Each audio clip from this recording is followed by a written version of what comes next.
How did a young, ambitious kid from Detroit go from $0 to billions?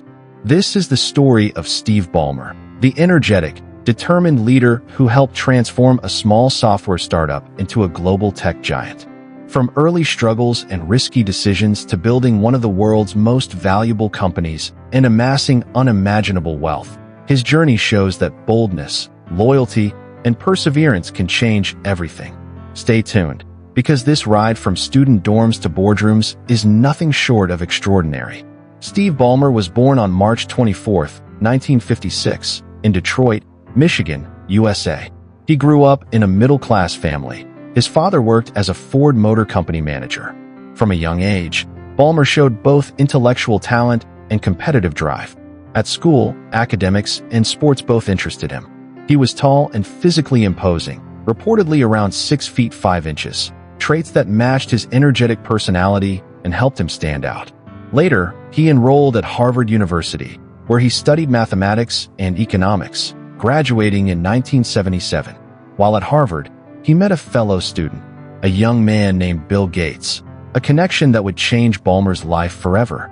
Despite his strong academic background, after graduation, Steve initially took a normal corporate route. He worked for 2 years at the consumer products giant Procter & Gamble as a product manager. But deep down, Ballmer was drawn not to traditional business, but to technology and entrepreneurship. The conventional safe job path didn't satisfy his ambitions. He believed in innovation, and he was willing to take chances. This ambition, combined with his drive to excel, set the foundation for what was to come. But first, there were tough choices ahead. In 1980, Ballmer made a bold decision. He left his post at Procter & Gamble, and even left his MBA studies at Stanford Business School, to join a fledgling software startup run by his old friend Bill Gates, Microsoft Corporation. He became employee number 30. His initial salary was modest, reportedly around $50,000 per year, but what came with it was far more valuable: an equity stake in the company. When Microsoft incorporated and later went public, that stake turned into 8% ownership. But working at early 1980s Microsoft was far from glamour. The software industry was uncertain. Microsoft was still small, resource scarce, and under pressure to prove itself. Ballmer had to step into multiple roles: operations, sales support, systems development, and overall business management. Moreover, Microsoft's early tasks included taking on tech giants like IBM and others. Microsoft had to build operating systems for IBM PCs, MS-DOS, later Windows. The stakes were high. For a small team in a nascent industry, the pressure was tremendous. Not all projects succeeded. Some early software efforts underperformed. Some market decisions failed to match competitors. Ballmer had to deal with criticism, internal stress, long hours, and the uncertainty of a startup growing in a volatile industry. Encyclopedia Britannica. But these struggles forged something in him: resilience, boldness, and business acumen under pressure. His willingness to take on responsibility, work across departments, and handle diverse tasks made him indispensable. He was building not just software, but leadership, vision, and loyalty to Microsoft's mission. Over the years, Ballmer climbed up the ranks. By 1998, he was named president of Microsoft, a clear signal that he was being groomed for bigger responsibility. And in January 2000, when Bill Gates chose to step down from day-to-day CEO duties to become chairman, Steve Ballmer became the new chief executive officer, CEO, of Microsoft. This moment was the turning point. The reins of one of the world's fastest-growing tech companies were now in his hands. The decisions he would take now would shape not only Microsoft's future, but also the tech industry at large. Under his leadership, Ballmer focused on diversification. No longer was Microsoft only a company of operating system software and basic PC tools. He drove initiatives to expand Microsoft into enterprise software, server systems, gaming, cloud, consumer products, and more. One of his boldest moves was to push Microsoft into the gaming console market, an entirely new territory for a software company. In 2001, Microsoft launched the Xbox, entering a fiercely competitive industry and taking a risk many thought unnecessary for a business software firm. He also advocated investment in enterprise solutions, server software, and early cloud computing efforts, laying groundwork that much later became central to the company's dominance. These decisions were not guaranteed wins. Many doubted. Some even argued Microsoft was overextending itself. But Ballmer believed in long-term vision, diversification, and being more than just software for PCs. This gamble, moving beyond the familiar, was the turning point that transformed Microsoft's identity and potential. Once Ballmer had taken charge, Microsoft's growth accelerated rapidly. Under his rule, Microsoft transformed from a dominant PC software vendor into a diversified tech powerhouse. At the start of his CEO tenure, around 2000, Microsoft was generating roughly $25 billion in annual revenue. By 2013, near the end of his era, revenues had climbed to nearly $70 to $78 billion annually. Profits and enterprise software/business services revenues grew significantly as Microsoft expanded beyond just operating systems into business software, servers, enterprise solutions, and global services. Under Ballmer's leadership, Microsoft launched Xbox 2001, entering the gaming and entertainment industry, making Microsoft a household name not only for business software, but also for entertainment. The company acquired other major assets. For example, in 2011, Microsoft acquired Skype for around $8.5 billion. At the time, the company's largest acquisition, aiming to expand its footprint in communication and internet services. Microsoft broadened its enterprise offerings, server software, business software, enterprise-grade solutions, cloud services, which would later become a major revenue driver, and global enterprise support infrastructure. Under Ballmer, Microsoft's workforce expanded massively, from a small startup to a global corporation with tens of thousands of employees worldwide.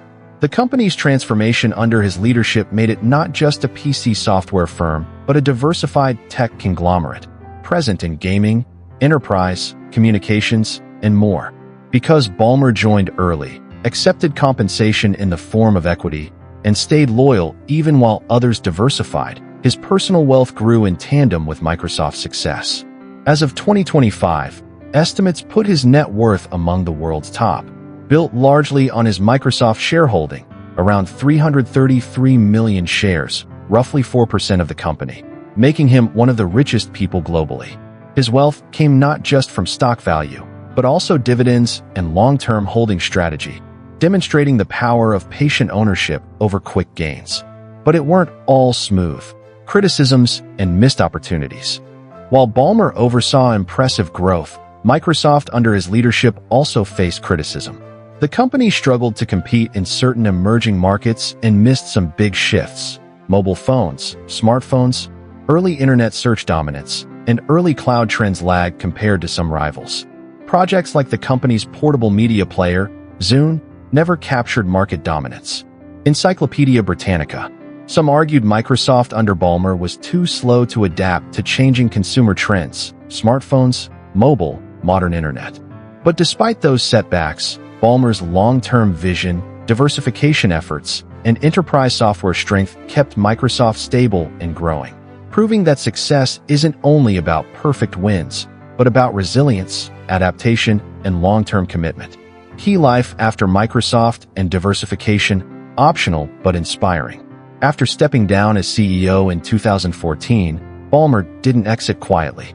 He made bold moves beyond tech. He bought the Los Angeles Clippers, a major NBA franchise, for about $2 billion. Forbes. Even after retirement, he retained a substantial portion of his Microsoft shares, keeping him tied to the company's future success and continuing dividend/wealth accumulation. He also engaged in philanthropy through the Ballmer Group, co-founded with his wife, and has invested in diverse areas, showing a shift from purely tech-focused to broader ventures. This shows that building wealth isn't just about one company. It's about leveraging success, making strategic investments, and diversifying intelligently. Now, what can we, ordinary people, aspiring entrepreneurs, or creators, learn from Steve Ballmer's extraordinary journey? Here are the biggest takeaways. Ballmer chose to leave a stable job and pursue a risky startup for equity. That equity, though risky then, turned out to be gold. Sometimes safe jobs lead to small gains, but calculated risk plus belief can lead to outsized rewards. Stay loyal and think long-term. He didn't diversify too early, didn't sell everything during early profits. He held on, trusted the growth trajectory. Long-term commitment to a vision can yield far more than short-term gains. Never limit your company's identity. Microsoft under Ballmer didn't remain just a software for PC company. It expanded: gaming, enterprise, communications, cloud.